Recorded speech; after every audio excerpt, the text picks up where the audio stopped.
இப்பவும் சொல்றேன், மக்கள் பணத்திலிருந்து ஒரு பைசா கூட தொடமாட்டோம், தொடவும் விடமாட்டோம், தொட்டா விடமாட்டோம், இதுக்கு முன்னாடி தொட்டவங்களையும் விடமாட்டோம்.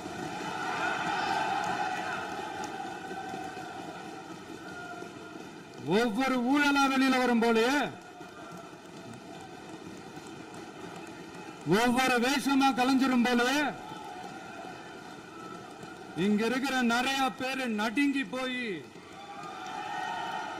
இதுல நம்ம மேல அவதூறு வேற. இப்ப புதுசா ஒரு வெப்பன் ஒண்ணு கொண்டு வந்திருக்காங்க. அது என்ன தெரியுமா? அவங்க தயவால தான் நம்ம ஆட்சி நடக்குதாம். மக்கள் தயவால இந்த ஆட்சி நடந்துகிட்டு இருக்கு. மனசாட்சி உள்ள சக்திகளோட ஆதரவால இந்த ஆட்சி நடந்துகிட்டு இருக்கு. நாங்க தான் அனுப்பி வச்சோம் அப்படின்றாங்களே. அனுப்பி வச்சவங்களுக்கு மினிஸ்ட்ரியில இடம் கொடுத்தா ஏன் கதறீங்க? ஏன் இவ்வளவு கோவம்? ஏன் இவ்வளவு கதறல்ஸ்? இதுல இன்னொரு முக்கியமான விஷயம், மார்க்சிஸ்ட் கம்யூனிஸ்ட் கட்சி நமக்கு ஆதரவு கொடுத்தது சுயேட்சையா எடுத்த முடிவுன்னு சொல்றாங்க. அதே மாதிரி இந்திய கம்யூனிஸ்ட் கட்சி நமக்கு ஆதரவு கொடுத்தது சுயேட்சையா எடுத்த முடிவுன்னு சொல்றாங்க. இதுல எங்க இருந்து நாங்க தான் அனுப்பி வச்சோம்னா புரியலையே. மக்களுக்கு நல்லா புரியும், எல்லாத்தையும் தெளிவா பார்த்துக்கிட்டு இருக்கிறாங்க.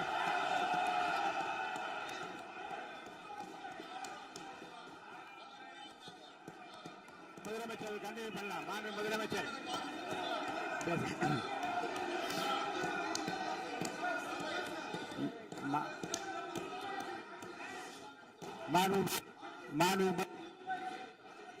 முதலமைச்சர் கண்டினியூ பண்ணலாம்.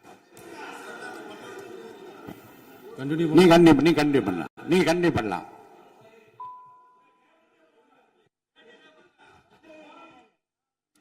இந்த சமூக நீதி அரசுன்னு சொல்றவங்களை பார்த்து கேட்கிறேன், நம்ம பட்டியலின சகோதரர்களுக்கு எத்தனை அமைச்சர் பதவி கொடுத்தீங்கன்னு கொஞ்சம் சொல்ல முடியுமா?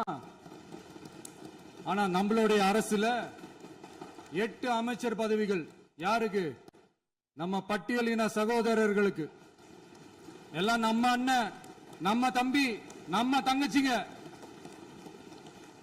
அண்ணல் அம்பேத்கர் அவர்களுடைய கிட்டத்தட்ட 100 ஆண்டு கால கனவு இப்ப நிறைவேறி இருக்கு. நான் ஏன் கொஞ்சம் சவுண்டா பேசுறேன் அப்படின்னா அவங்களுக்கு கேட்கணுன்றதுக்காக தப்பா எடுத்துக்காது. அதே மாதிரி பெண்களோட பாதுகாவலர் நாங்க தான் அப்படின்னு சொல்லிக்கிறவங்களை கேட்கிறேன், எத்தனை பெண்களுக்கு அமைச்சர் பதவியில இடம் கொடுத்தீங்க கொஞ்சம் சொல்ல முடியுமா?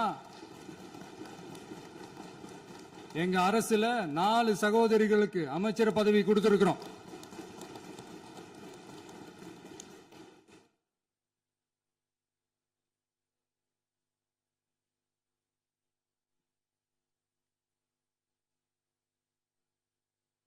அதனால மக்களால் நிராகரிக்கப்பட்டு மக்களால் அகற்றப்பட்டவங்களுக்கு ஒண்ணு சொல்லிக்கிறோம், தப்பே செய்ய மாட்டோம், ஊழலே செய்ய மாட்டோம், நேர்மையா தான் இருப்போம், நியாயமா தான் இருப்போம் அப்படின்னு சொல்றவங்களால மட்டும்தான் கூட்டணி ஆட்சி அமைக்க முன்வரும். ஆட்சியிலையும் பங்கு, அதிகாரத்திலையும் பங்கு கொடுக்க முன்வரும். ஊழல்லையே ஊறி போனவங்களால இந்த கூட்டணி ஆட்சியோ ஆட்சியிலையும் பங்கு அதிகாரத்திலையும் பங்கு கொடுக்க முன்வராது. மெஜாரிட்டி இருந்தாலும் தரமாட்டாங்க, மெஜாரிட்டி இல்லைனாலும் தரமாட்டாங்க. கேட்டா ரெடிமேடா ஒரு பதில் ஒண்ணு வச்சிருப்பாங்க, கூட்டணி ஆட்சியை மக்கள் விரும்ப மாட்டாங்கன்னு. அதே மக்கள் தான் இப்ப அவங்கள பார்த்து சிரிக்கிறாங்க. நான் பதவி ஏத்த அன்னைக்கு கொஞ்சம் டைம் அவகாசம் கேட்டேன். எதுக்கு கேட்டேன்? நிதி நிலைமைலாம் கொஞ்சம் மோசமா இருக்குது, அதெல்லாம் கொஞ்சம் சரி செஞ்சுக்கிட்டே படிப்படியா கொஞ்சம் கொஞ்சமா நான் கொடுத்த வாக்குறுதிகள்லாம் செயல்படுத்துவேன், அதுக்காக கொஞ்சம் டைம் அவகாசம் கேட்டேன். நான் ஏதோ வேற எதுக்காகவோ வேற யாருக்காகவோ ஏதோ அவகாசம் கேட்ட மாதிரி. அடுத்து இங்க சபையில இல்லாதவங்களை பத்தி பேச வேண்டாம்னு நினைக்கிறேன்.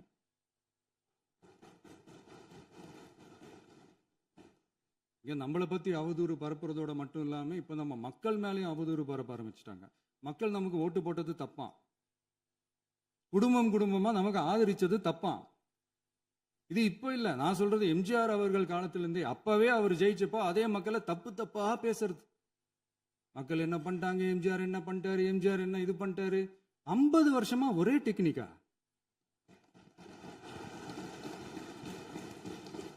டெக்னாலஜி எல்லாம் மாறி வேற எங்கேயோ போயிட்டு இருக்கு பஸ். இதுல கொஞ்சம் டெக்னிக்காச்சும் கொஞ்சம் மாத்தினா கொஞ்சம் நல்லா இருக்கும். அதனால மக்களுக்கு யூஸ்ஃபுல்லா இருக்கிற மாதிரி இந்த ஆக்கப்பூர்வமான கருத்துக்களோ ஆக்கப்பூர்வமான யோசனைகளோ இருந்தா சொல்லுங்க.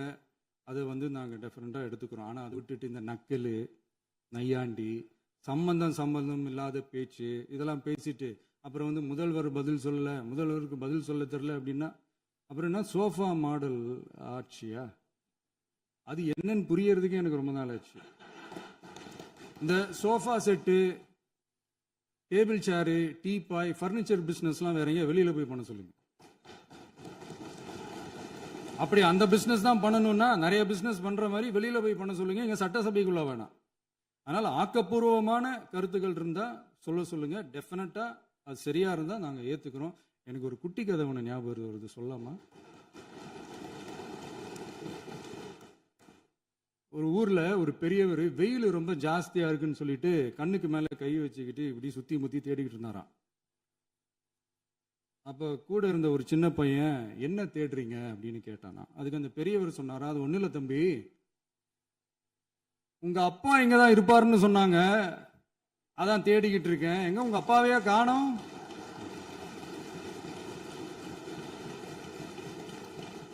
இல்ல அந்த எங்களுக்கும் நக்கலா நையாண்டியா சம்பந்தம் இல்லாத குட்டி கதை இதெல்லாம் எங்களுக்கும் பேச தெரியும். அந்த கதையில பெரியவர் அப்படி சொன்னாராம், தப்பா எடுத்துக்காதீங்க. அந்த கதையில பெரியவர் அப்படி கேட்டாராம். அதனால யாரும் இங்க டென்ஷன் ஆக வேணாம். அதனால இன்னொரு இந்த என்னுடைய உரையை முடிக்கிறதுக்கு முன்னாடி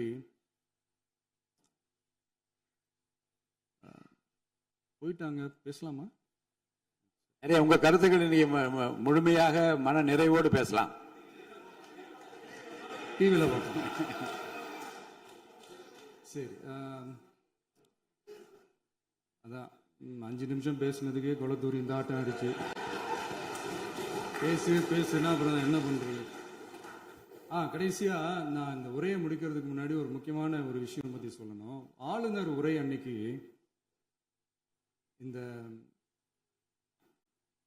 தமிழ் தாய் வாழ்த்துக்கு அப்புறம் தேசிய கீதம் பாடினது தப்பு, தேசிய கீதம் 2 முறை பாடினது தப்பு, அப்படி ஒரு நிகழ்வு இதுக்கு முன்னாடி இந்த சட்டசபையில நடந்ததே கிடையாது, அந்த மரபே மாத்திட்டீங்க, இப்படி ஒரு பெரிய ஒரு போர் மாதிரி எதிர்கட்சியை சார்ந்தவங்கலாம் சொன்னாங்க இல்லையா? அந்த மாநில உரிமை போராளிகளை, அந்த மரபு காக்கிற உரிமை போராளிகளை ஒரே ஒரு கேள்விதான் கேட்கணும். 2021 ஆகஸ்ட் 2 ஞாபகம் இருக்கா? Centenary celebration of Tamil Nadu legislature. அந்த ஃபங்க்ஷன்ல நம்ம முன்னாள் முதலமைச்சர் கருணாநிதி அவர்களோட கலைஞர் அவர்களுடைய கலைஞர் அவர்களுடைய புகைப்படத்தை மாண்புமிகு குடியரசுத் தலைவர் திறந்து வைக்கிற ஒரு ஃபங்க்ஷன். அந்த ஃபங்க்ஷன்ல national anthem followed by Tamil Thai Vazhthu அப்படின்னு அறிவிச்சது ஞாபகம் இருக்கா? அதாவது தேசிய கீதத்துக்கு அப்புறமா 2வது முறையா, நோட் திஸ் பாயிண்ட் மாண்புமிகு பேரவைத் தலைவர் அவர்களே, ப்ளீஸ் நோட் திஸ் பாயிண்ட்.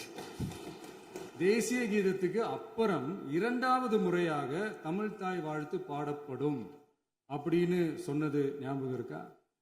அதுவும் முத்தமிழ் அறிஞர் அப்படின்னு சொல்ற நம்ம கலைஞர் அவர்களுடைய அந்த புகைப்படம் வெளியிட்டு விழாவில் அவர் இருந்த இதே சபையில தமிழ 2வது இடத்துக்கு தள்ளினது யாருன்னு ஞாபகம் இருக்கா?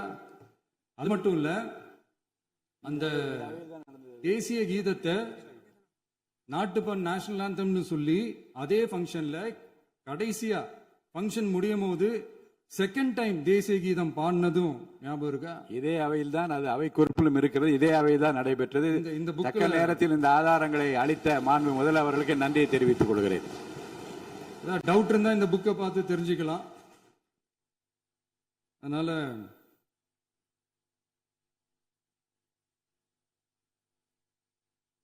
இதெல்லாம் கேட்டா என்ன சொல்லுவாங்கன்னா, அது ஜனாதிபதி கலந்துகிட்ட ஃபங்க்ஷன், அதெல்லாம் அப்படிதான், அதெல்லாம் கண்டுக்க கூடாது அப்படின்னு சொல்லுவாங்க. இதே மாதிரிதான் பேசுறது ஒண்ணு, செய்யறது ஒண்ணு, செய்யறது ஒண்ணு, பேசுறது ஒண்ணு. இதெல்லாம் மக்கள் பார்த்துக்கிட்டு இருக்காங்க. எலெக்ஷனுக்கு முன்னாடி தான் அப்படி செஞ்சுக்கிட்டு இருந்தாங்க. இப்போ எலெக்ஷனுக்கு அப்புறம் அதே தான் செய்யறாங்க. இந்த விஜயையும் சாமானியர்களின் உண்மையான சமூக நீதி அரசையும் அவமானப்படுத்துறதுக்கு தான் அவங்களோட அந்த பொலிட்டிக்கல் சீனியாரிட்டி அது பயன்படுத்துது போல. சரி, செய்யட்டும் செய்யட்டும், நல்லா செய்யட்டும். இப்போ ஆனாலும் நம்மளுடைய மாநில உரிமை, மொழி உரிமை, உத்தம உத்தரர் போல வேஷம் போடுற எதிர்கட்சிக்கு ஒன்றை மட்டும் ஆணித்தரமாக சொல்றோம்.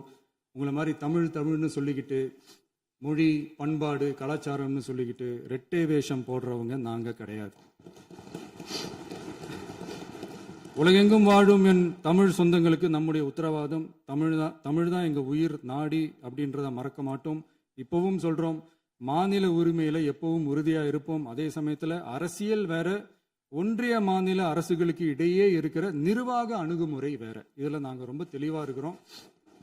அதனால எங்களுக்கு பாடம் எடுக்கிறதா நினைச்சுக்கிட்டு உங்க வேஷத்தை நீங்களே கொஞ்சம் கொஞ்சமா கலைச்சிக்கிட்டே வர்றீங்க, மறந்துடாதீங்க. அப்புறம்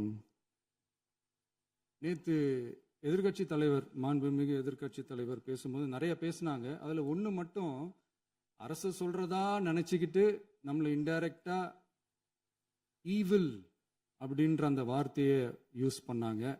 எனக்கு ஒண்ணு தான் சொல்லணும்னு தோணுது. ஈவில்ஸ்னு டெவில்ஸ் பேசக்கூடாது.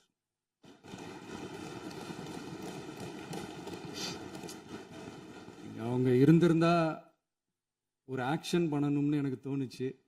எல்லாரும் போயிட்டாங்க. பர்மிஷன் பண்ணலாமா? இப்பவும் பண்ணலாம், ஒன்றும் தப்பு இல்லை.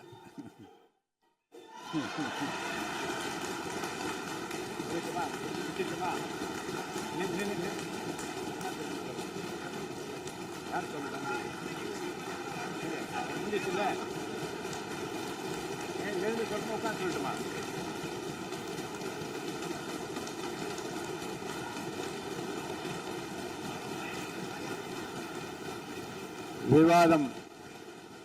விவாதம் முடிவுற்றது. மாண்புமிகு உறுப்பினர்கள் முன்மொழிந்த திருத்தங்கள் வலியுறுத்தப்படுகின்றனவா என்று அறிய விரும்புகிறேன். மாண்புமிகு உறுப்பினர்கள் முன்மொழிந்த திருத்தங்கள் அனைத்தும் பேரவையின் அனுமதியில் திரும்ப பெறப்படுகின்றன. 2026 ஆண்டு ஜூன் திங்கள் 18ஆம் நாளன்று சட்டமன்ற பேரவைக்கு மாண்புமிகு ஆளுநர் அவர்கள் ஓந்தளித்த பேருரைக்கு தமிழ்நாடு சட்டமன்ற பேரவை உறுப்பினர்கள் பெரிதும் நன்றி உடையவர்களாவர் என்று மாண்புமிகு பேரவை துணைத் தலைவர் திரு மு. ரவிசங்கர் அவர்களால் 19/6/2026 நாளன்று முன்மொழியப்பெற்ற தீர்மானம் பேரவையின் முடிவுக்கு விடப்படுகிறது. ஏற்போர் ஆம் என்க, மறுப்போர் இல்லை என்க. ஏற்போரே அதிகம் என்று கருதுகிறேன். ஏற்போரே அதிகம். தீர்மானம் நிறைவேறியது. அரசினர் தீர்மானம். பேரவை மீண்டும் கூடும் நாள் குறிப்பிடப்படாமல் ஒத்திவைக்கப்பெறும் தீர்மானம். மாண்புமிகு பேரவை முன்னவர் அவர்கள். மாண்புமிகு பேரவைத் தலைவர் அவர்களே, பேரவை விதி 25(1) கீழ் 1 படி பேரவை மீண்டும் கூடும் நாள் குறிப்பிடப்பெறாமல் ஒத்திவைப்பு பெறலாம் எனும் தீர்மானத்தை மொழிகிறேன். மாண்புமிகு பேரவை முன்னவர் அவர்களின் தீர்மானம் பேரவையின் முடிவுக்கு விடப்படுகிறது. ஏற்போர் ஆம் என்க, மறுப்போர் இல்லை என்க. மறுப்போரே இல்லை என்று கருதுகிறேன். மறுப்போரே இல்லை. தீர்மானம் ஒருமனதாக நிறைவேறியது. பேரவை மீண்டும் கூடும் நாள் குறிப்பிடப்பெறாமல் ஒத்திவைக்கப்படுகிறது. வணக்கம்.